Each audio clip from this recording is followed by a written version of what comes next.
रसायन जीवन के बदल गए, क्योंकि भय से जीवन में विषाक्त रसायन बनते और निर्भयता से जीवन में अमृत बनता है मस्तिष्क से।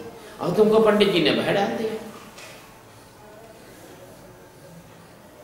तो तुम्हारे अंदर रसायन बन रहे हैं जहरीले, डरे जा रहे हो, मरे जा रहे हो। किसी ने कह दिया तुम्हारे घर में तो किसी ने जादू टोना कर दिया है, वो ये भूत प्रेत बाधा है, तुम्हारे घर में किसी ने चौकी बिठा दी है, तुम्हारे लड़के पे तो किसी ने काला जादू कर लिया है, अब कुछ किया ही नहीं है तो भी तुम भयभीत हो रहे हो, लड़के को उस दृष्टि से देख रहे हो, यार इस पे तो काला जादू कर दिया, पत्नी को तो किसी ने ऐसे कर दिया, घर में तो ऐसा हो गया है, फलाना हो गया है। अरे पैसा खर्च करके आओ, मतलब ये समझो कि तुम जो है जहर खरीद कर खुद ही खा रहे हो। तो इसमें अगर हम लोगों को निर्भय बना रहे हैं, लोगों के अंदर एक साहस भर रहे हैं, लोगों को कह रहे हैं तू अगर दुनिया में सबसे बड़ा अगर कोई परमात्मा का रूप है वो तेरे अंदर है, सबसे सरल है वो तेरे अंदर है, दुनिया में अगर तू जान सकता है परमात्मा को तो वो तेरे अंदर से जान सकता है। अगर ये बात करें सतगुरु के रूप में तो ये बात लोगों को समझ में इसलिए नहीं आ रही है कि अनंत वर्षों से लोग जो है कोमा में है, उनको जैसे किसी आदमी को इंजेक्शन नींद के लगा के एक आदमी की स्थिति ऐसी बना दी जाए कि उसका दिमाग आउट हो गया, काम नहीं कर रहा, वो किसी की बात समझ नहीं पा रहा है। ऐसे इस पूरी पृथ्वी पर विभिन्न धर्मों के ठेकेदारों ने लोगों के दिमागों को इस कदर खराब कर रखा है। रूढ़िवादी, पोंगापंथी, अंधविश्वास, इस तरह का लोगों के दिमाग में भर रखा है, और इतने बड़े नीम पागल हो गए, कोई मनोचिकित्सक भी इनको ठीक नहीं कर सकता। अभी मैं कंप्यूटर पे बैठा था तो अमेरिका की एक मनोचिकित्सक मेरे से बात कर रही थी, वो दूसरों की चिकित्सा करती है और वो खुद बीमार है, मुझसे चाहती है कि नहीं। इस स्थिति मनोचिकित्सक जो है वो भी बीमार हो गए आज ये स्थिति। एक लड़का दिल्ली में सुसाइड कर रहा था, तो मैंने उसका तू सुसाइड मत कर, मैं तेरे साथ हूँ, जा तेरे सब काम अच्छे हो जाएंगे, और तू भगवान पे विश्वास रख, भगवान तेरे अंदर मौजूद है, फिर तू क्यों सुसाइड कर रहा है। तो जब मैंने लिखा, लड़के को बड़ा अच्छा लगा, तो एक मनोचिकित्सक की इंटरनेट पर टिप्पणी आई, उसने कहा गुरुजी आपने तो गजब का समझाया, हम भी नहीं समझ सकते। अरे तो तुम कैसे समझाओगे बाबा, तुमने 4 मनोविज्ञान की किताब पढ़ ली है, थोड़े से प्रयोग सीख लिए, तो तुम मनोचिकित्सक हो गए। अरे मनोचिकित्सक का मतलब क्या है? मनोचिकित्सक जो मन बुद्धि चित्त अहंकार के पार गया है, वो उसकी चिकित्सा कर सकता है, वो उसको जान सकता है। मन को तो जानते नहीं कि मन क्या है, बुद्धि को जानते नहीं, बुद्धि कैसे चलती है, कैसे क्रियाकलाप होते हैं, और बुद्धि को किस प्रकार से, बुद्धि के क्या गुण धर्म है, और बुद्धि किस प्रकार की बदमाशी करती है, और बुद्धि के कारण आदमी कितना दुखी होता है। और आप जानते नहीं हो कि चित्त साला कैसा बेवकूफ बनाता है, कभी इधर कभी उधर, कभी इधर कभी उधर, आपको पीपल के पत्ते की तरह, लहरों की तरह आपको चलाना लगता है। और उसके कारण चित्त चलता है, जैसे कि मान लीजिए कि पड़ोस की रेलगाड़ी चलती है, इधर बैठा हुआ आदमी सोचता है उसकी रेलगाड़ी चल रही है, चित्त चलता है, आदमी समझता कि मैं चल रहा हूं।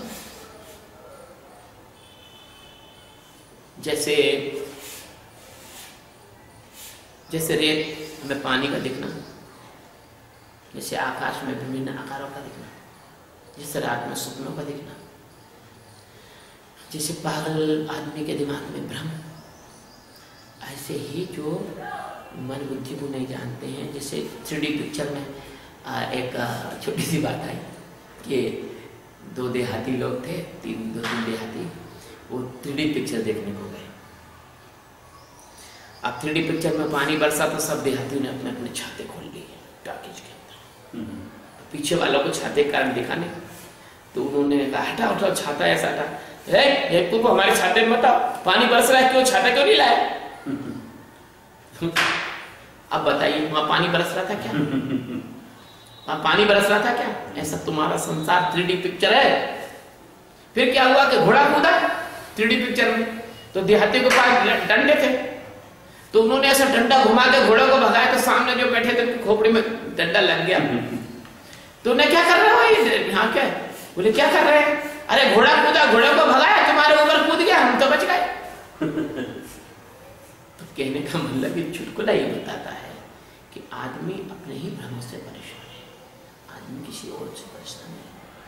आदमी खुद अपने अंदर इतना कचरा कूड़ा इकट्ठा करके बैठा है कि वो अपने कचरे कूड़े के कारण मनोरोगी हो गया है। मनोरोगी, मन का रोगी हो गया है वो। और मन के रोग को मिटाने के लिए केवल और केवल तुमको सतगुरु की जरूरत है। जैसे मीरा ने कहा है कि मीरा की जब पीर मिटे जब बेत सवरिया हो, हेरी में तो प्रेम दीवानी मोर दर्द न जाने। तुम्हारी पीड़ा तो केवल सतगुरु मिटा सकता है। और सतगुरु की तुम बात सुनते नहीं, सबकी बात सुनते हो, सतगुरु की तुम बात सुनते नहीं। सतगुरु की बात सुनते हो, सबकी बात सुनते हो। अभी वो सांवरिया मंदिर में तुमने 35, 40, 50 जो भी हजार लगाए, चलो ठीक है, अच्छा काम किया, ठीक किया, लेकिन सतगुरु के लिए कभी भाव नहीं जागा कि सतगुरु को 35, 40 हजार किसी काम में लगा। सतगुरु के लिए सुनते हो। तुम जो है ऐसे 5 गायों की सेवा करते हो तो दूध नहीं देती। गुरु महाराज काम धेनु है। ये सारा भ्रम, ये सारा अंदर से एक भय भी रहता है मन में। अरे आज मैं ये काम कर दूं तो मेरे परिवार में अच्छा हो जाएगा, मुझे ये हो जाएगा। ये सारा भय, ये सारा भ्रम, ये सारी चीजें ये तुम्हारी अनंत अनंत वर्षों से, अनंत काल से, अनंत जन्मों से, जन्म जन्मांतर से तुम्हारे अंदर घुसी हुई है। क्योंकि तुम जब जीवन जीते आ रहे हो, उस जीवन के जो तुम्हारे अनुभव है, उस जीवन की तुम्हारी पीड़ा है, उस जीवन का तुम्हारा दुख है, उस जीवन में तुमने जो क्लेश उठाया है, तो तुम्हारे अंदर एक छोटी छोटी आशा है, चलो उस जीवन में मुझे सुख नहीं मिला, अगले जीवन में मुझे सुख मिल जाए। इस पत्नी से मुझे प्रेम नहीं मिला, अगली पत्नी से मेरे को प्रेम मिल जाए। ये लड़का मेरी आज्ञा नहीं मानता, चलो अगला लड़का अगले जन्म में मुझे अच्छा लड़का मिल जाए। चलो ये मकान मेरी व्यवस्था का नहीं है, चलो अगले जन्म में कुछ अच्छा मकान मिल जाए। चलो ये शरीर मेरी व्यवस्था का नहीं है। एक आदमी रास्ते चल रहा था, वो कुत्ते कुत्ती कुआं महीने में मजे कर रहे थे, तो आदमी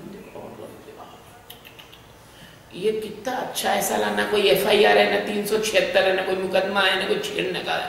ये सबसे बढ़िया जिंदगी है। अपने कुत्ता बनेंगे यार, कुत्ता बन के मस्ती से आनंद लेंगे। साला इंसान की जिंदगी में तो कोई वो है ही नहीं है। किसी से जरा सी बात कर लो तो मुकदमा चला जाती है। लो, उसने अपने को कुत्ता बनने का रास्ता शुरू कर दिया। बोलो, सारे जन्म तो तुम ही निर्धारित करते हो, भगवान थोड़ी निर्धारित करते। तुम्हारी वासना तुम्हारा जन्म का निर्धारण करती है। जैसे गीता में भगवान ने कहा है, अंतमता स्वगता, जिसकी जो अंत में जैसी मति होती है वैसी उसकी मुक्ति। एक आदमी, एक घोड़ा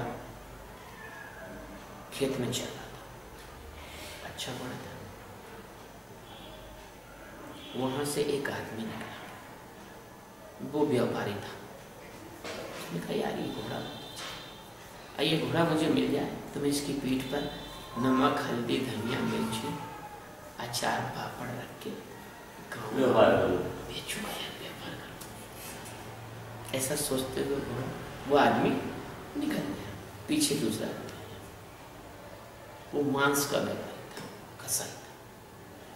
क्या घोड़ा है साला, कम से कम नहीं तो 5-6 कुंटल मांस। वो ऐसा विचार करता हुआ निकल गया। फिर तीसरा आदमी आया, वो हड्डी का व्यापारी था, मरे हो जाए तो यार ये घोड़ा का पता लगा, ये कम मरेगा, इसकी हड्डी बेचेंगे तो कैसा। चौथा निकला आदमी, वो सैनिक था, जंग में काम आएगा, युद्ध में काम आएगा। यानी कि इसके बाद भगवान सतगुरु निकले घोड़े को।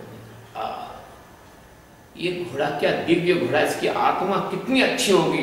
ये भगवान, मैं प्रार्थना करता हूं इस घोड़े के जन्म के बाद इसको तू मनुष्य बनाना, मेरा शिष्य बनाना। ऐसे तुम्हारे संसार में पंडित, पुजारी, मुल्ला, मौलवी, जो लोग हैं, कोई हाड़ का व्यापारी है, कोई मांस का व्यापारी है, कोई व्यापार करने वाला है, लेकिन केवल एक भगवान सतगुरु है जो तुम्हारी आत्मा से तुमको प्रेम करते हैं और तुम उनको सुनते नहीं। और इसी कारण से जगत में इतना सारा दुख है, आपसे क्या बताऊं। तो आप सब अच्छी तरह जानते हो इस जगत ने ज्ञानियों को क्या दिया, ये भी जानते हो। ये जानते हो कि मीरा को इस जगत के लोगों ने वेश्या किया, माँ सीता को इस जगत के लोगों ने लांछित किया। आपको सब पता ही है, भगवान श्री कृष्ण को शिशुपाल ने 100 गाली दी, जो भगवान थे, जो अवतार थे, उनको गाली दी। राम को नहीं छोड़ा इस जगत में। मेरे शिष्य हैं स्वामी कैलाशानंद, झाबुआ के जंगलों में मेरे शिष्य हैं, सन्यासी। अब तो मिले कैलाशानंद, हाँ। तो आप वो उन्होंने इन द वेरी बिगिनिंग, बहुत समय पहले, 15 साल पहले मुझे बहुत प्यारी सी बात की। मैंने बातचीत चली तो बोले, गुरु महाराज ये शापित लोग हैं, श्रापित लोग, संसार के लोग श्रापित हैं। कैसे श्रापित है? कि जब राम आए तो इन्होंने राम को परेशान किया, जब कृष्ण आए तो कृष्ण को परेशान किया, जब मीरा आए तो मीरा को परेशान किया, जब मंसूर आए, शम्स आए, जब शंकराचार्य आए, जब भगवान बुद्ध आए, महावीर के कानों में की ठोक दी इन्होंने। आप बड़े महावीर की बात कर रहे हो, हाँ महावीर स्वामी की जय। उस समय महावीर को कोई रोटी खिलाने वाला आदमी नहीं था। उस समय महावीर को परेशान कर रहे थे। जब बुद्ध आए तो बुद्ध को नंगे पैर, जब कांटे पैरों में लग रहे थे, उस समय उनको पैरों में जूता पहनाने वाला नहीं था। ऐसा तो कभी, इससे तो रैदास अच्छे थे, संतों को जूता बना बना के पहनाते थे मुफ्त में। तो कभी उन्होंने बोला कैलाशानंद जी ने कि भगवान जी, जब महापुरुष आए और महापुरुष ने परमात्मा ब्रह्म की बात इनसे करी, इनको प्योर माल सप्लाई करने की कोशिश करी, इनके सारे दुख दर्द को दूर करने की कोशिश करी, इनको मुक्ति देने की कोशिश करी, तो इन्होंने उनको परेशान करके, गाली देके, उनका अपमान करके, उनको निंदा करके, और तो और उनके पास दूसरों को जाने तक नहीं दिया। इतनी निंदा की, इतना उस आदमी को, इस जगत में कोई ब्रह्मवेत्ता होता है तो उस ब्रह्मवेत्ता की सेवा करने वाले तो कम, निंदा करने वाले इतने इकट्ठे हो जाते हैं कि उस ब्रह्मवेत्ता के पास आदमी जाना पसंद नहीं करता। इतना उसका दुष्प्रचार करते थे मिल के सब। तो उनको श्राप दिया कि जाओ, तुम पत्थर हो, तुम जड़ हो, तुम मरे हुए लोग हो, तुम मरे हुए की पूजा करना। तब से इनको जो श्राप है, ये पत्थरों की पूजा करते हैं। ये कोई मर जाता है तो उसकी बड़ी बड़ी बातें करते हैं। वही आदमी जिंदा होता है, जब जीवित होता है तो उस आदमी को सताते हैं। वो मर जाता है तो उसकी मूर्ति बना के उसके गले में 100-100 रुपए का हार डालते हैं। ये शापित लोग है, ऐसा बोला स्वामी कैलाशानंद जी ने। मुझे वो बात बिल्कुल जच गई। क्यों जच गई? कि जैसे ही उनने बोला, अब वैसे ही मुझे कबीर साहब की वो वाणी याद आ गई, जब कबीर साहब कहते हैं कि साध हो ये मुर्दों का, सांच कहूं तो मारन धावे और झूठे जग पतराए। सच बात कहूं तो लोग माने दौड़ते हैं, और झूठ कहो तो सबको अच्छा लगता है। ब्रह्मवेत्ताओं की बात सुनो, भगवान ने एक अवसर दिया है, जब तक मेरा ये शरीर है तब तक मैं सत्य की बात करता रहूंगा, क्योंकि ये तो हम लोगों की मजबूरी है। सूरज तो प्रकाश देता ही है, गाय तो दूध देती ही है, वृक्ष तो फल देता ही है, पानी का तो स्वभाव ही शीतलता है। ऐसे ही ब्रह्मवेत्ता का यह स्वभाव है कि वो सत्य का प्रतिपादन करेगा और सत्य ही बताएगा। वो अमृत ही देगा, वो जहर आपको नहीं दे सकता है। माँ बच्चे को प्रेम ही देती है, बच्चा माँ के स्तन में भी काट लेता है तो भी बच्चा अपना दूसरा स्तन माँ के मुंह में डालती है, स्तन दूसरा बदल देती है। इसी तरह से परमात्मा में जागे हुए, परमात्मा में ठहरे हुए, परमात्मा में जीवन जीते हुए जो महापुरुष होते हैं, वो आपको परमात्मा के रूप में रूपांतरित करना चाहते हैं, आपका ट्रांसफॉर्मेशन करना चाहते हैं, आपके समस्त दुखों को दूर करना चाहते हैं। जैसे आप किसी की मदद करते हैं, किसी को नौकरी, किसी की शादी, किसी को कपड़ा, किसी को मकान देते हैं। अरे सबसे बड़ी मदद, सबसे बड़ी सेवा किसी को अपने आत्मस्वरूप में जगाना है, क्योंकि उससे संसार के अनंत जन्मों के दुखों की निवृत्ति होती है। फिर भी यदि आप आत्मस्वरूप में न जगना चाहें तो मेरे पास दूसरी बात है कि ध्यान करो और शांति को प्राप्त करो। अपने आप को धीरे धीरे जब जानोगे तो मन बुद्धि की जो चित्राई है, कपट, कुटिलता है, कपट है, और जो एक षड्यंत्र अंदर से जो चलता है, जो आप दुखों को आमंत्रित करते हो, वो तो कम हो जाएगा, शांति से तो जियोगे। कम से कम नहीं परमात्मा मिला तो शांति तो मिलेगी। जिस शांति को खोजने के लिए लोग जो हैं टूरिस्ट बन के जाते हैं घूमने साथ, भाई कुछ शांति मिले, कुछ आनंद मिले, हैं? कोई मॉरिशस जाता है, कोई अमेरिका जाता है, तो कोई यूरोप के टूर पे जाता है, तो कोई कहीं जाता है, तो कोई तीर्थों में जाता है, तो कोई आश्रमों में जाता है। अरे वही शांति तुम रोज 1 घंटा ध्यान करके अपने घर में प्राप्त कर सकते हो और समस्त प्रकार के शारीरिक, मानसिक और आध्यात्मिक दुखों से मुक्त हो सकते हो। अभी बस इतनी चर्चा करना चाहते हैं। गुरु महाराज की जय। शिवो।